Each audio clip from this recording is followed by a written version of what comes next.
Hello, I'm your host, Efi Pylarinou, and today I'm delighted to have with us an alumni of one of the best fintech accelerators here in Switzerland, Sandipan Chakraborty. I hope I pronounce your name correctly, Sandipan.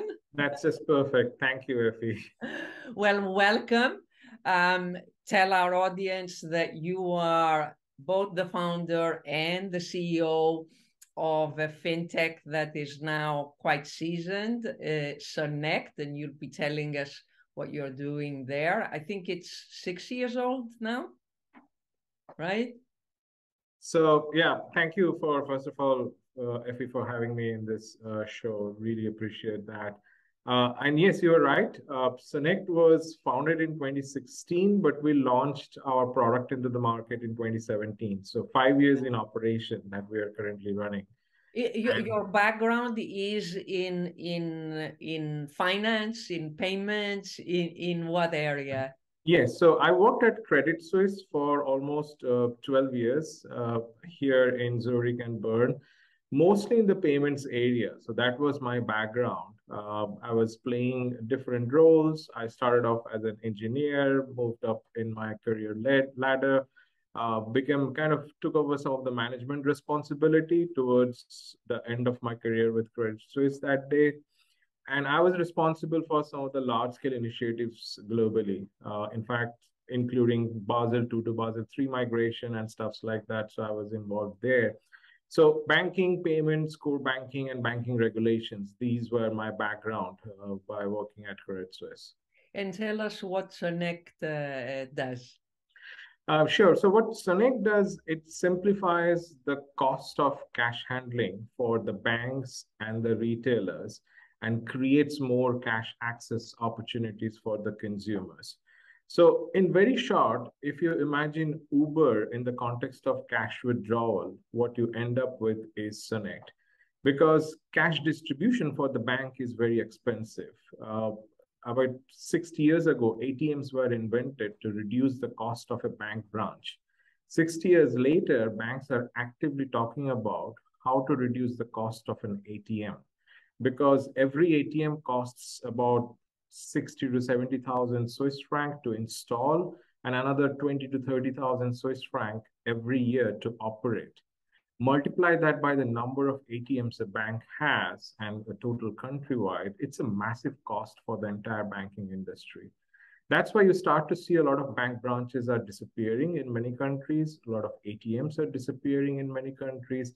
And that's simply because the unit economics of running an ATM infrastructure is no longer sustainable.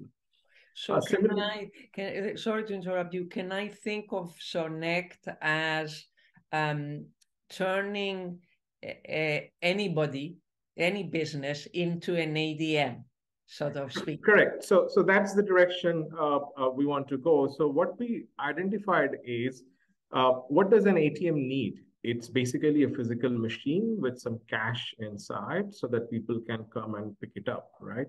We identified what are the other concentrations of cash. Of course, cash also gets concentrated at a merchant till. And if you look at the merchant side, cash management is a huge cost for the merchants as well, because they need to collect, count, reconcile, and finally bring the cash back to the bank. And all those cost a huge amount of time, money for the retailers as well. So we thought, hang on a second, why can't we create a kind of a platform that connects those who want to withdraw cash in real time with those who want to deposit cash? And on the deposit side, typically is the retailers that they want to bring it back to the bank. And instead, they sign up on our platform. We show them as something which we call virtual ATM. And anybody in the neighborhood who is looking for cash, we do the geolocation-based matchmaking on our platform. So a bank customer, instead of going to a physical ATM, now goes to a merchant to pick up the cash. This way, the merchant gets rid of cash, they have more foot traffic to the store, they earn commission. Customers can withdraw cash at the click of a button from their smartphone anywhere they are. And finally, banks can save up to 50% in their cash distribution cost because we don't need any physical infrastructure to distribute the cash into the economy. Brilliant. Actually, I was not aware that there is such a thing as cash tech, like we say, wealth tech and reg tech and so on. It seems preparing to speak to you, I realized that there's a whole vertical that's called cash tech, and there are players in that. Can you tell us a little bit about that ecosystem? And of course, it's astonishing to think that this is an ecosystem while we are digitizing and talking, about getting rid of cash. We'll get there. But tell us about this vertical. Yeah, this whole space is pretty much emerging. I mean, cash has been kind of a dinosaur in the payments since it exists, right? And what has been happening is until now, it was very restricted to some of the large players. And whatever innovation that has been done came from those large players. But what's happening today is a lot of young companies like ourselves are entering into that space because the space is so huge. And in a lot of areas, I see opportunities for disruption as well. And there I see a good use of technology to those old school way of doing things to make it more efficient and make it 21st century ready. So there are currently multiple players. Some of the existing large corporations are currently doing a lot of innovations, and that is contributing towards this cash tech ecosystem. But also similar players like SONECT. For example, there are companies in Germany, which is called Via Cash. There is a company in Singapore called SoCash. There is a company in Bolivia called Blink. Shrap in UK. So there are various such young companies that are also entering into the space, and that is becoming a vertical, as you rightly point. This is quite interesting. I also realized that you guys earned an award in that vertical, right, along with DBS Bank. I'm not sure what they are doing, but it seems to me, what is your opinion about cash? Are you really supporting the informal economy through you and anybody in cash tech? Is cash tech supporting the informal economy, which, by the way, we all understand in certain countries is quite big, and it will take time until we transition or they transition to what we understand as a more mature financial system. Maybe they skip it and go otherwise, but are we talking about that, or are we talking like in Switzerland, it's all about privacy and cultural sort of understanding? So what is it? So I think cash has been stigmatized enough for being tagged and associated with informal economy. If you ask me, how do I see cash? I see cash as the bicycle of payments. Let me explain. To go from point A to point B, you can either use a car, either you can use a public transport, or you can have a bicycle, whatever means of transport that you can choose. Payment is also something very similar. You can sometimes pay with card, sometimes with mobile, sometimes with your bank account, sometimes with your credit card. All these possibilities are there, and cash is also there. So a lot of people think cash is the horse cart of payment because it will disappear. I heard that 20 years ago when I was entering into the financial world. Cash is still here in big numbers. I mean, some of the numbers in some of the countries are mind-boggling.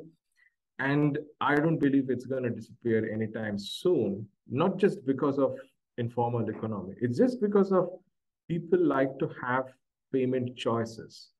And what I mean by choice is that, I can pick up my car to go to work one day. Next day, I can decide to go by bicycle because the weather is nice. And things like that, that happens also in the payments world. A lot of people I have seen, which are our customers. For example, I come back to this. I think you might have heard today, all major Swiss banks offer our service to their customers through a partnership we have secured with Twint. Twint is the mobile operator of all major banks here. And Sonect is embedded inside that ecosystem. Now, a lot of people questioned that time. Twint is purely digital. Why would a digital customer withdraw cash using Sonect, right? So it's just two sides of the coin. But everybody got surprised. Today, we are one of the top 3 services being used within Twint ecosystem. Wow. And that clearly proves there is a kind of a choice that we as a company or the industry need to provide to the consumers. If you want to use Twint, fine, pay with Twint. If you want to have cash, go have cash withdrawal as well. And that is what I believe the future of cash as well, a very hybrid ecosystem rather than pure digital or pure physical. Let alone that we are all very much aware of an offline alternative in case of, any, whatever you want to call it, an electricity blackout. The other day, there was a huge fire in a data warehouse in South Korea, and cacao, which monopolizes there. It's like maybe even 90% of communication and businesses, people is around cacao, and then you have 10 hours where there's no access to anything, be it communication, be it payments, banking, and so on. So, even a couple of weeks ago in Switzerland, I don't know whether you followed it, in 𝐀𝐁𝐎F, one of the largest retailer here, they had an outage also on their payment infrastructure, and the entire day it was cash only. Yes, I wasn't aware of that, but I it's reasonable to assume that we will have such issues, and we should have an alternative. You were at the conference in Madrid, the future of cash. Can you share with us takeaways from that conference? Sure. So I will talk about my personal takeaway, what I gathered out of those couple of days. My personal takeaway is, I think everybody in the industry today is trying to do their own bits. And I realized it needs to be harmonized, meaning a lot of collaboration is required, a lot of exchange of information and effort is required. And this is something that was my biggest takeaway, because I found a lot of good initiatives being taken by a lot of companies, but they're all running in their silos, and there is no interconnection between them to create and make industry-wide impact. So this was one of the biggest takeaway. But the second takeaway that I also had was, in this whole cash space, regulation is so rigid, innovation is really tough as well, because in some cases, especially if I talk about our own company, we are currently licensed to operate across whole Europe. But as we scale our business outside Switzerland, we're now going live in Italy, we're looking into a few other European markets. We are realizing every market has their own regulatory challenges. And this needs to be standardized. This definitely requires regulatory revision. And this is what I kind of highlighted at the conference myself as a speaker. It needs to be top down if we need any innovation in this ecosystem. Sandipan, even within the Eurozone area, there are differences with respect to cash. I mean, I can understand securities and more complex areas of securities market, wealth and asset management, but you're telling me even with respect to cash and movement of cash, there are differences? It's not just about that. For example, I'm again talking about our own business and the area itself. When you distribute cash, every country has their own restrictions. What role a merchant could play while distributing the cash? Who is actually responsible should something go wrong? And these are the elements that are very sensitive. I understand that because cash is, whoever holds it's a bearer's money, so It's obviously fair. holds that, right? From that perspective, it needs to be controlled. But those control measures, those definitions, who is what in that ecosystem or that space, they are interpreted differently. Even though there is a European-wide standard, every regulator interprets this differently, and that creates a bit of gray zone when it comes to local legislations and laws. And this is what we're fighting at a country-specific level with central banks of each of those countries. And that's what we are trying to streamline. And we had conversations also at the ECB level to see how we can streamline this. Harmonization, and so on. You remind me, Sandipan, of a humiliating experience I had. I lived in Canada where you could go to the supermarket, pay with your, get the bill, let's say it's $150, right? And I could pay with my debit card and say, please charge me 200 and give me the $50 in cash, right? And I was doing it all the time. That, I guess, is SONECT in Canada, and I'm talking quite a while ago. So then I moved to Greece, and I went to one of the biggest supermarkets and said that. And the cashier, she could tell that I was Greek, that I wasn't, a foreigner.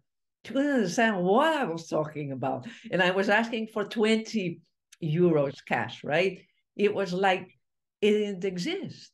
Yeah. And for me, that is absolutely a convenience. And it also highlights what you said of, working collaboratively. My sense from going to conferences and talking to players, it's like CashTech is like an enemy to, all the other digital payments, wallets, as you said, the Twints of the world and so on. And that is not correct. It's not correct. Yeah.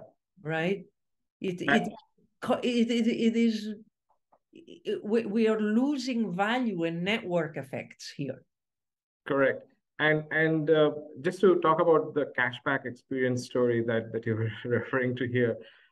So the only difference to that cashback model that existed for several years versus what we do here is in cashback, it's never guaranteed until you walk into the store, whether the store has got that, let's say if you want 200 euro, that cash or not. And with the current ecosystem, it's never guaranteed to go to a coffee shop and ask for 200 euro.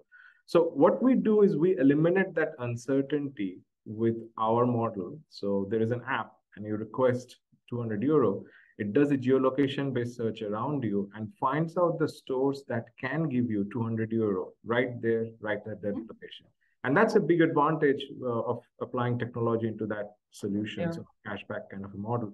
But coming back to this collaboration topic, which you were just referring to, I'm a big believer of collaboration. And that's why we went ahead with our partnership with Twint. And we're looking at similar partnerships in other markets as well, to bring both digital and the physical world together and create choices for consumers. Putting consumers at the center of everything is the priority going forward. So what you're saying is, we've been focusing on giving choices, but all of them digital, right? Yeah. And you're saying, wait a minute, why not have the physical tool as a choice with that convenience? And that should be the way.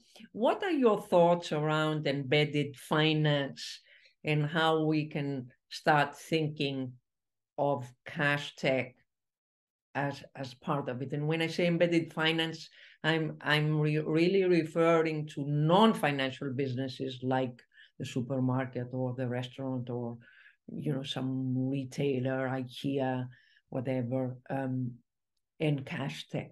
Is that actually a better use case than any other, or it should have been first, so to speak? No, so I mean, if you look at payment is one of the first use cases of embedded finance, right? So everywhere in any business you go, there is a payment and there is an embedded finance. The e-commerce exists because of those things, right? So from that perspective, I think there is a huge role that payment itself plays as part of embedded finance solutions there.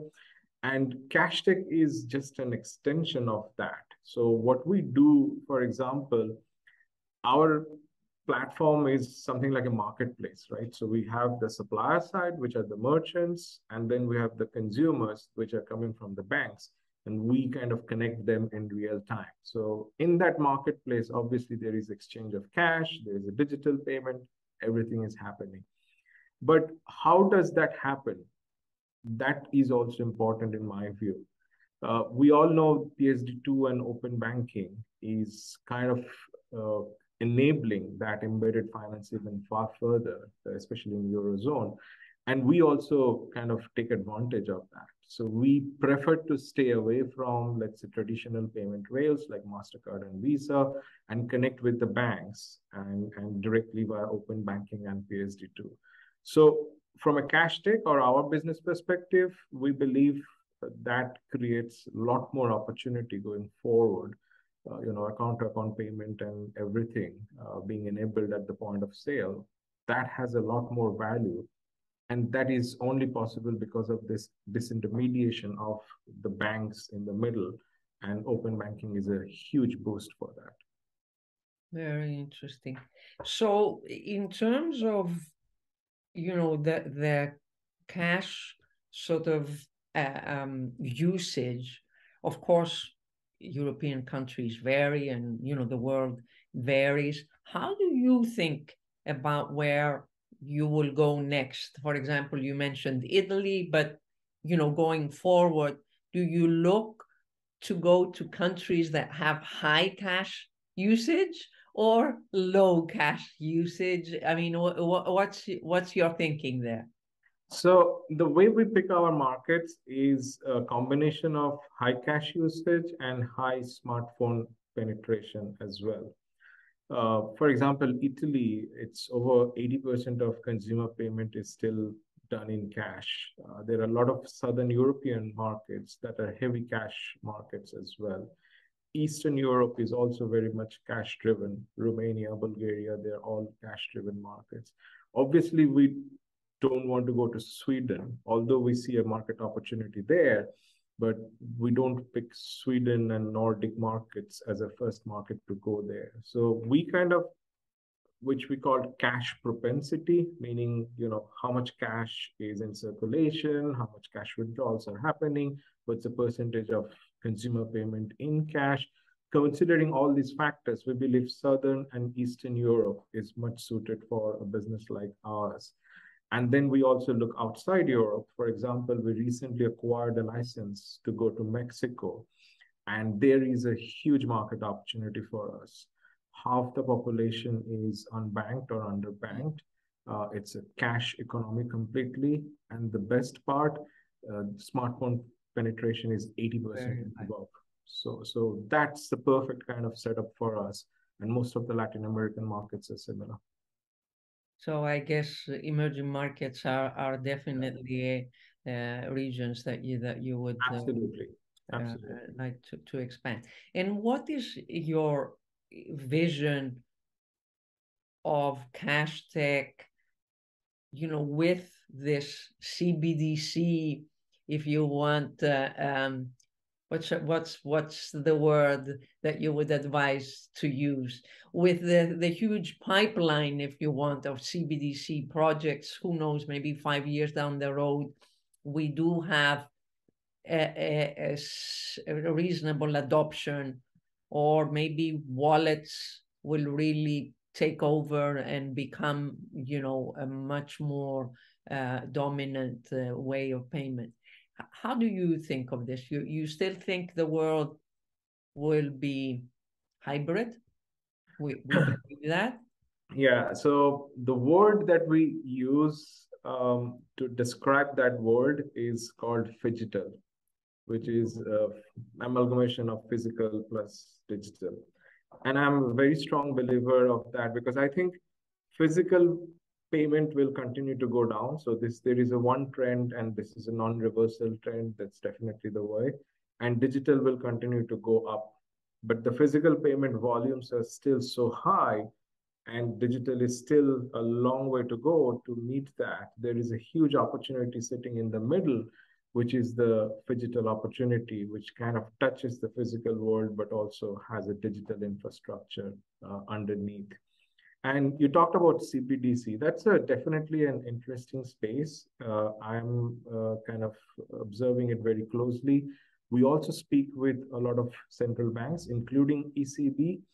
And most feedback that I have received so far is that even if central banks issue CBDC, there will be a coexistence of cash as well. So it will be cash and CBDC together. And that is kind of ensured by some of the strategies ECB has already published. There is a 2030 cash strategy. For example, they kind of guarantee issuance of cash until 2030. They kind of talk about access, acceptance, quality, environmental impact, all these kind of strategies they're already laying out that clearly underpins that nobody is thinking about a world yet without cash, even though there will be coexistence of other means of payments, CBDCs, private money like Visa, MasterCard, or even new players in account-to-account payment. So I see a very diverse future in the next 5 to 10 years. And I also see a very strong emergence of account-to-account payment as well. Because I believe the duopoly of Visa MasterCard is somewhere being questioned thanks to open banking and all these initiatives. And there will be changes coming into that space as well. So definitely on that front, Europe is a very interesting place to be, right? Absolutely. Because they've always been trying to break that monopoly basically through their antitrust initiatives rather than being able to nurture and foster another entity, right, that takes over these monopolies. I think that's really the way that they have tried. Do you agree? Absolutely. And I think the reason why they are dominant today is because of their ubiquity. They're present almost everywhere. You see the same logo, the same sign. They have got to a scale it's hard to compete with, no doubt about it. But there are other players that will be emerging in the next 5 to 10 years. I'm fully confident that will also get to a similar size and scale. And then this duopoly or monopoly will be challenged.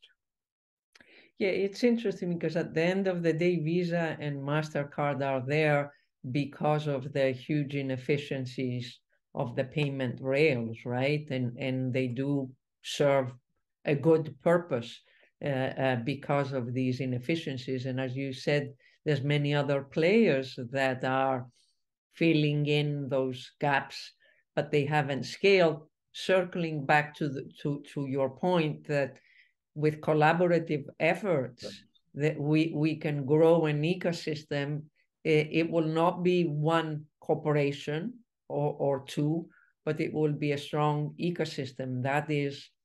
That would be the ideal situation, right? With many, so a distributed ecosystem of players that are counterbalancing these duopolies, that would be the best solution.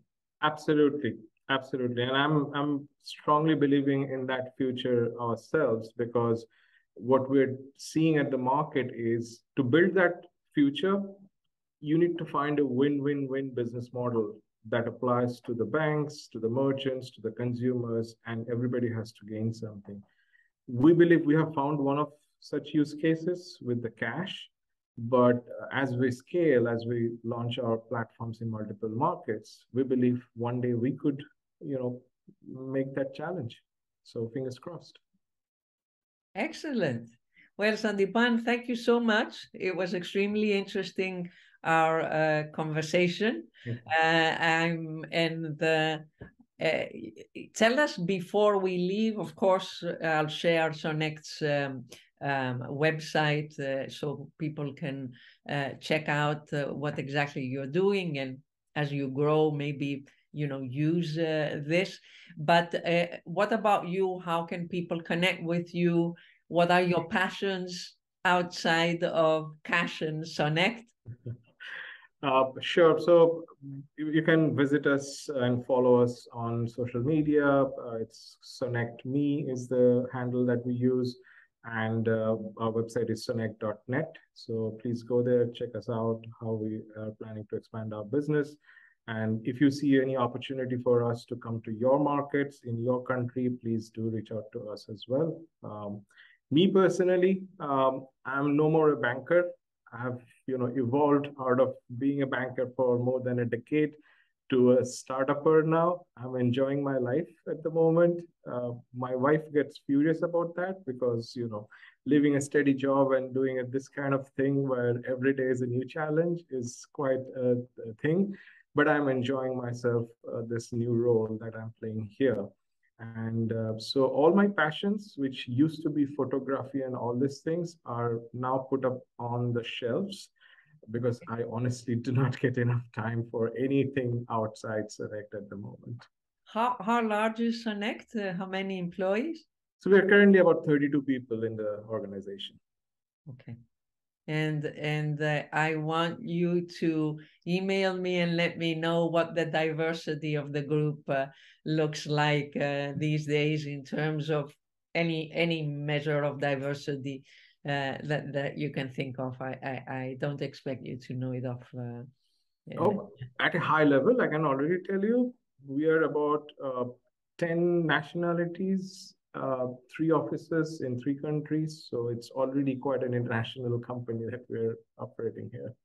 So I expect to see you maybe on the Greek islands. We have many islands, and it's the perfect, spot to prove, how practical it would be, because no other country has so many islands inhabited, and so difficult to, distribute the infrastructure and costs and so on, right? Not just for business. I love Greek food. So Greece is one of my favorite countries.